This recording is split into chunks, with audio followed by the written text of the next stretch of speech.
Headline सां ॾिठी हिते असां अहम ख़बर शेयर करे रहिया आहियूं। कदकोट में हथियारबंद ऑयल टैंकर ड्राइवर ऐं क्लीनर खे अगवा करे विया आहिनि।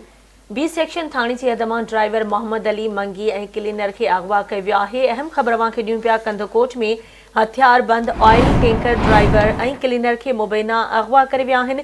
बी सेक्शन थाणे जी हद मां ड्राइवर मोहम्मद अली मंगी ऐं क्लीनर अगवा थी विया आहिनि। एक भेरो ॿीहर अवांखे अहम ख़बर खां आगाह करे रहिया आहियूं। कंदकोट में हथियारबंद ऑयल टैंकर ड्राइवर ऐं क्लीनर खे मुबैना अगवा करे विया आहिनि। बी सेक्शन थाणे जी हद मां ड्राइवर मोहम्मद अली मंगी ऐं क्लीनर खे अगवा कयो वियो। एक भेरो ॿीहर अवांखे आगाह कयूं पिया। अहम ख़बर आहे कंदकोट में हथियारबंद ऑयल टैंकर ड्राइवर ऐं क्लीनर खे मुबैना अगवा करे विया आहिनि। बी सेक्शन थाणे जी हद मां ड्राइवर मोहम्मद अली मंगी ऐं क्लीनर अगवा थी विया आहिनि।